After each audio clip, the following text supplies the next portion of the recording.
Hello, everyone. Welcome back to The Quiet Part Out Loud. I'm Alex. And I'm Nuvyn. We're here with Vassy Kapelos, CTV's chief political correspondent, host of Question Period, Power Play, and her own news show, The Vassy Kapelos Show.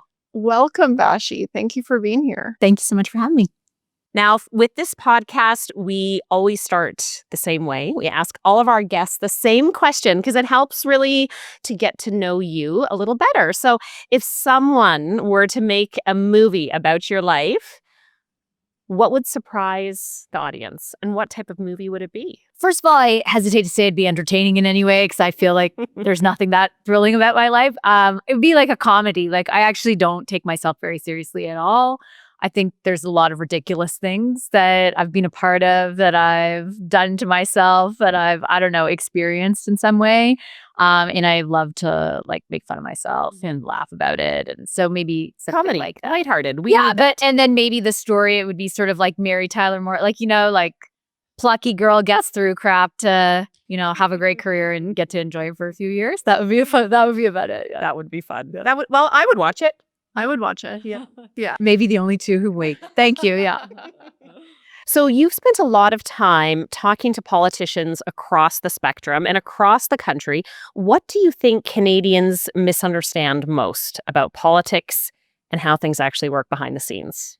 Well, two things. First, I think that they're not as ugly towards each other as people might assume, just based on the sort of construct of the way in which we consume politics right now, the debates that we see unfold in kind of the biggest fora. I think it's much more collegial than people would anticipate, even right now in Canada. Like most of the MPs get along behind the scenes. They do on the show when they come on, and they do in the halls of Parliament.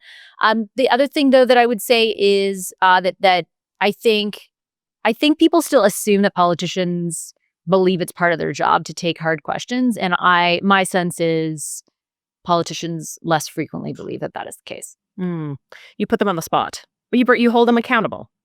Yeah. And I think there's not a lot of that happening anymore. So as someone who still does it, it's you're a little bit ostracized in a way, a little bit isolated in a way. And there's now so many other venues, both conventional and not, where politicians can just have a conversation, or they can just put out their point of view without being challenged and get enough reach in their eyes to justify it, that they don't feel like they need to take hard questions. And so they're, I think, much more hesitant to do so.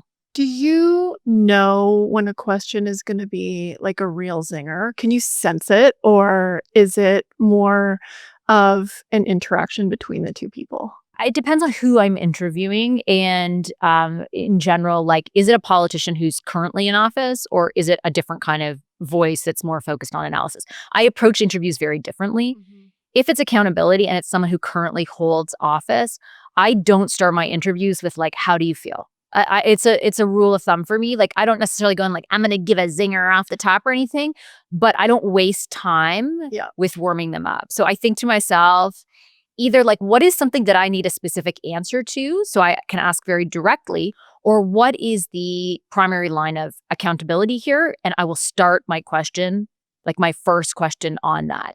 And then after that, I have no idea. Like I research and I design in my mind where I think I want to go with things, but I don't think I have ever followed that. Like it will depend on what they say and sort of where I feel a follow-up is warranted.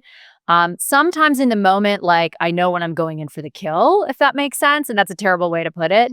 But my producers always say, like, I get this like look in my eyes and they're like ready for it, and it's just sometimes I know when they've stepped in it. Like I know when they've opened themselves up to a follow-up that they didn't think was going to come their way. And that's not all the time. Obviously, there's very competent people who do those kinds of interviews, but in some instances they're like, and I know in that moment that, okay, they got it. Yeah. And not I got him. Like I'm not trying to get, not gotcha. But I know that there's a hole there, right? And that they've opened themselves up to what is, for anyone who has researched whatever that subject is, an obvious point of accountability.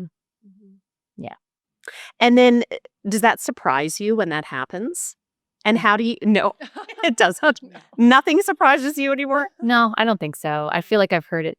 Once you're called a slob on TV when you're 7 months pregnant, it really nothing is left that could surprise you at that point. Yeah. That would have taken me that would have caught me off guard if somebody addressed me in that way. And that would have been like a few years ago. How did you years respond and years ago, then? yeah. And would you respond differently? Well, now? it was a very antagonistic interview about Armenia and Azerbaijan. So I was already like deep in the weeds of, figuring out, can you hold someone to account on an issue that my apologies, I was not an expert on until about 6 hours prior, or it's still not, right? So, but still an important issue at the time. And it just got really antagonistic and really personal because I said at one point in the interview, I acknowledged that I was not an expert on the history of the UN's involvement. So a very specific aspect of it. I said, look, okay, he made a point. I said, look, I'm not an expert on it. Well, that's pretty clear, is what he said in response. So then at that moment, I think also when you reach a certain part of your pregnancy, you're like, I've got no, left to give. So I sort of responded and like, you don't have to make this personal. This is not about you or me. Like, I'm asking you a lot. And then he actually called me a slob in his language. So I didn't understand it in the moment. But then so many Armenians reached out after the interview and conveyed to me that is what had happened. So it was fine. It was what it was. I don't know. I think he kind of lost the audience in that moment. So there has been a rise of people being really cruel, particularly politicians, in response to difficult questions. Like that personal attack has been amplified. What do you attribute that to? Well, I think it's particularly pronounced, understandably, in the United States, where it certainly happens from the piggy top all the way, down, and more and with more frequency. And I've told you before, like I do think that I see evidence of that permeating through the border, right? In not necessarily in a conscious way. Pardon me. I don't think politicians here are like, oh, now I've got the license to be a jerk. But I do think subconsciously it sort of gets into the way in which they govern themselves, and I do find it egregious here, and it bothers me because I put a lot of care into not being a jerk in the way that I ask questions. Like the substance of what I ask is difficult, but I don't ever want to be rude about it because I'm not like that in real life. So I try not to like put on some kind of act on TV. And I take great care to, I think try very hard to show respect for the office that they hold and even them as people. So they're not nearly as offensive in any way as what goes on in other places, but I do see it permeating to a certain degree. And in response to sometimes just the most gentlest of pushes, right? Like particularly when you don't let something go. So politicians here in Canada have really gotten used to being one question and one follow-up, which means that's what all the prime ministers do. It's what all the premiers do. So in a press conference, you can say ask a question, and they don't answer it. And then your bureau is like, you've got to ask about this other subject too, so you can't even really follow up. Well, what's the only difference between me and everybody else is that I just keep asking that question 3 or 4 times because you haven't answered it. And the very fact of just doing that, the very act of just doing that is so annoying to politicians that they just like feel like, oh God, like you can sometimes see them roll their eyes, like when I'm not actually doing anything rude. Something I've observed about you is this like graceful ability to not physically respond to something. And I would love to learn how to do that because I think that it's really interesting for somebody to, let's say, insult you or passive aggressively respond, and you do not physically respond in any way. And I'm wondering what's going through your mind at that time. Are you thinking about what you're going to say next? Are you actually listening? How does that? Because my face responds to everything all of the time. So I'm so curious. Well, it's a good question. I actually, it's kind of funny, but I take it kind of seriously in that I think it's part of my job not to, and I'm actually like very conscious of it. So in the moment, like when I'm very keenly listening, first of all, to the substance of whatever the person is answering, but I'm also like exercising active self-control. So I literally am telling myself, don't move your face, don't move, like just be in the moment, don't give anything away. And I do think that like I'm sort of on this thing with the audience, right? Like I'm with them in this, and I think that they will make their own judgments. I don't have to tell them what to think. And in some instances, I'm like, I think by exercising that self-control, I really am conscious about like when I do choose to respond to certain things. Like if I do, it is literally me thinking as they're talking, okay, like what am I going to do about this? That did seem particularly egregious. I think it does warrant some sort of response. Make sure that you are like even keeled in the way that you respond. Don't make it personal yourself, Vassy, even though it felt personal. This isn't personal. This isn't like I'm literally having that conversation in my head. And so it's like a very conscious and active decision that I'm making. It's not just like a habitual or reflexive. How does that impact your communication style when you're not interviewing someone on TV? I'll ask my husband what this. He just loves talking to me all the time. You're like, no, Don't react. Don't react. yeah. Sometimes he says, "Are you dead inside?" Like, yeah, I do have a bit of that quality because I have so many like panic-filled moments in the day that like I can't panic. Like live TV in particular is its own beast, and you get so used to the panic that like your job is to like not everything can fall apart. Particularly during COVID, it was like a real experience that way where like nothing worked all the time. And you'd be like, there's 7 minutes till you have to hit a hard commercial. So you just talk for 7. Like there's just so many ways in which you realize or you learn how to like not be panicked, not react, not sort of like not be dead inside, but like I joke, but essentially, govern yourself in a way that stays calm. And that's like a particular skill set in live TV that I think I've been lucky enough to accumulate over time. And in relationships in general, probably. Yeah, like we don't have drop dead down. I don't have big fights in my head. Right. I really don't. Like I'm just like, all right, I got to go to work. Like I gotta, yeah, which is sometimes annoying to him, I think. But There's no hard interviews at home. oh, I'm sure he would disagree. You don't start with all due respect. No. But we have enough where I'm pretty sure he's like, oh, great, I can't wait to argue with you. Yeah. So part of what we do in this podcast is try to kind of peel back the layers of that LinkedIn profile and really kind of understand like what motivates you and what do you care about? What keeps you up at night? What keeps me up at night is providing for my family. Am I saving enough money? If I lose my job tomorrow, like, are we going to be okay? Like, honestly, that's what keeps me up at night. 20 years ago, I was making $17,000 a year. And so once you spend a big portion of your life, barely having enough to cover your expenses, like that feeling doesn't really go away. And then when you start having lots of people who depend on you to maintain a whole bunch of stuff, it's like it's hard to lose that feeling. So that's really the main thing that keeps me up at night. And the other thing that keeps me up at night is like a perpetual, all-encompassing worry that something's going to happen to me or my son or my dad.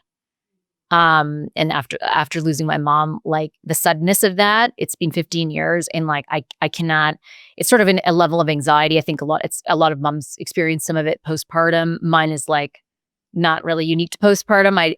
It's in the moments where like I let myself sort of like try and fall asleep that is always something that is like bothering me or like I'm nervous about health, like in general. Just after going through that experience, work does not really keep me up at night. Like the state of the world, I know this sounds crazy. It does not keep me up at night. I actually see so many examples of amazing things that are being done and people who are in it for the right reasons and people who are interested in what's going on in the world and want the problems of today to be fixed, that like I actually have a ton of optimism for the future. I'm not a pessimist. I'm not an inherent cynic as well. Like that stuff, I feel like it doesn't, I don't know why. I think because I learned so much about it and I care so much, it doesn't make me feel down. So it's mostly just like personal stuff that keeps me up at night. Yeah. You've talked about like how your parents and your upbringing really shaped who you are today. Like take us on a bit of that journey. Well, I mean, my parents were and continue to be the biggest, just like everything to my life and to who I became. We were one of these like, it's difficult to explain, but like Greeks are, it's not like, a lot of families that I grew up with now or that I'm friends with now, like it's like work is very separate from your family and you just keep your problems to yourself and your kids don't know what's going on. Like my parents were entrepreneurs and, entrepreneurs through the recession in the late 80s. And my family went through a lot of really challenging times. And we were a part of all of it. I have two younger sisters. So like we worked at my dad's office starting when we were like 7 years old, answering like it's crazy. Like we owned a grocery store when something went broke, and I was at 13, I was managing it in the summer. Like, oh goodness. So yeah, like it's hard to explain, but like we were a part of all of that, which I know conventionally now is like kind of gauche or we know better. But at the same time, I saw my parents persevere through a lot, and it had a big impact on me, and it had a big impact like on my ambition. Like my parents were hugely motivated, such hard workers, always trying to like build out things and take big risks. I think in the risk taking became, I think like again a part of who I am, and so. We just had a really close upbringing, and we were really close with our parents. We're really close with each other. We're still, all of us very close. And it's like the biggest part of who I am. Yeah. And are your sisters in similar work, or did they? My God, no. They're like, I think they're embarrassed by me. They would never watch anything I do. So we're all very interested in politics. We all had the same interests, but they do different things. My sister is a buyer at TJX. So she buys all the, if you ever go to Winners or Marshalls, she's the head buyer for all the men's accessories. She's amazing. She's super successful in that. And my younger sister is a lawyer who specializes in municipal law. And so she didn't take over for my dad. She kind of went on her own path. And she's recently, she's about to launch her own business, like a product, which I don't think I'm necessarily allowed to talk about, but it's a really cool product. And so she's taking a huge risk. So we all sort of have the same, we all work like 70-hour weeks. We have the same advantages and pitfalls that my parents did. We kind of all turned into little clones. Well, and you mentioned your concern just over the health and welfare and general like stability of your family. How does that manifest itself either in your parenting style with your son or your aspirations for him? Such a good question. So my sisters and I are equally affected by what happened to my mom. We all took it very hard, and it's impacted the three of us in a big way in our like mental health kind of having kids and worried about their well-being and each other and my dad, and like we all have a level of, to be honest, like paranoia about it that we've learned to deal with to varying degrees. I think I'm pretty good at dealing with it now. Like I shut it out really well, but it doesn't mean that it's necessarily dissipated. I'm just much better at not thinking about it. And I actually have to be really cognizant with my son of like not over projecting. I'm really aware of it. My husband's really good at it. My husband is like had a very tough upbringing, and I don't know how he's so mentally strong. He's just like unbothered by things, if that makes sense. He has such a great disposition. It's so anti-Greek, I call it. He's like the most Canadian of Canadians. And my sisters and I are like crazy Greek people, right? And so like we're very emotional, and he's just like steady. And he often reminds me like, that's not going to happen. Calm down. And I'm not too like, I don't go over the top with him, but I see his example and how he isn't weighed down all the time about what could be. And he's very good at like living. And there's so much joy in like a 4-year-old and living through the parenting of a 4-year-old. Like it's so much fun right now that like I take sort of my lead from him. And I'm very aware that like, I'm sure there are ways that I've, my kid is not the most like, some kids will like run and jump on everything and take all the risks, like he won't. And I'm like, well, I'm pretty sure that's my fault. Like, cause I'm like, don't fall. I'm trying not to do that all the time. Like I'm aware of it, but I'm sure it seeps through. Yeah. That age is a lot of fun though, because you're like rediscovering the world through their eyes and the questions that they ask you and how you answer them and shapes their understanding of the world around them. Yeah, I think so. And they're just starting to show their personality. Yeah, it's full of personality. What type of kid is he? They don't have diapers. They don't have naps. They don't like, it's like our life is like so much more livable right now. Right. Themselves. It's all of it. He's wonderful. He's like the sweetest, most, he luckily he takes after my husband. My husband has 2 kids, as I mentioned, my stepkids, who are like the best kids, like the most undramatic, unself-indulgent, well-balanced, happy, fun, smart kids. And my son reminds me of them. Like, they both have my husband's sense of humor, his kids, in that they're like, I don't know if I could, like, shit disturbers, right? Like, they just love, like, joking around, making fun. Like, they don't take anything too personally. They're always or too seriously. And I see that in my son. Like, he's always like trying to make us laugh or, teasing us at a very like high level for a 4-year-old. I always think, I'm like, are you trying to, you're manipulating me, and you're like laughing at the fact that you're manipulating me. And so he has a really good memory, which my husband says he thinks is from me, because I have almost like a photographic memory. And he's like, he'll read a page, 3 nights before and be able to like recite it and stuff like that. And underneath it, he's like the sweet. I mean, he's like, 4-year-olds are like angels. They're like, I love you so much, mommy. I miss you so much. But it's like, my God, can I just have this around all the time? Like, yeah. And then I contrast that with my 15-year-old stepson, who's just like, who's a wonderful kid, but literally at the stage where he's like, yo. Yeah. And that's it. Like, that's the entire conversation all day. I'm like, how was school? Yep. Yeah. Like, yup is not an answer. But anyway, what'd you do? So I'm just dreading those moments already. Yeah. So taking everything you've just said, where you think about what's next for you, if you weren't doing this job, what would you do? And thinking about, the structure of your family and where you are at in life, what do you envision might be next? Oh, that's such a nice question. So I don't know. And I've spent every year of my jobs, of my career, thinking about what's next. I've been obsessed with, why am I not in the next job? I was very, very hard on myself always. Why did it take me so many years to get to national? How many years will it take? And then, I signed a contract with CTV for 3 different jobs that I do all at once. And I'm still very consumed by trying to live up to that and trying to do well. And I find it a big challenge to try and do all 3 shows to the standard that I want to do them to. And I still find that very challenging. So I always have had this series of moments or a moment in every other job where I knew, like, I feel comfortable enough, like, what's the next thing in my sight? And in the last few, they came, it was not me pursuing, like, it was like, oh, it kind of worked out. But when they came, I knew, oh, this is something I have to like give some credence to. I have to like think about it. And I haven't had anything like that right now. So I had always thought that I might try to go to the States. I had always in the back of my mind thought, oh my God. And when I first started hosting at CBC, I was like, well, if I could get this job, maybe I could get that job in 15 years. Like, you start thinking like maybe things are more possible than the voice in your head for so many years. It was like, get over yourself. But I don't know now. I mean, it's so much more complicated when you have a family and you're trying to think about all that stuff.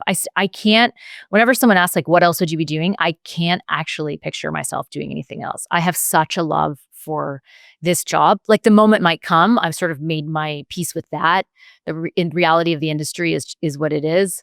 But right now, I just love it so much that I can't actually picture doing anything else. And so, we'll see. Hopefully I can do it for a little while longer. It brings you joy.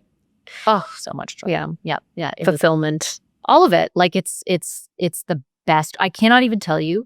Like, you live so much in this industry thinking that you're going to lose your job, because people from day one have told me it's dying. And somehow, despite that, I have seen every corner of the world. I have covered Olympics. I have been to war zones. I have had a front row history to Canadian history, and I'm such a proud Canadian. And like, it's almost emotional to me that like, I cannot believe this has been my life, that if it ends tomorrow, like, it's okay. Like, I could never in my wildest of dreams have hoped to get a career like this. And like, you constantly tell yourself, if it ends tomorrow, and like, it'd be fine. Well, you've earned it. And you continue to have tremendous impact on the Canadian landscape and on that beyond our borders. And we're grateful for your dedication and your perseverance and you holding our leaders to account and putting them on the spot and asking the questions that matter. So thank you. And thanks for being here with us today. It's been a pleasure. Thanks for having me. Thank you, Vassy. Awesome. Made me a little weepy. That was so emotional. It's like very, I'm just so lucky.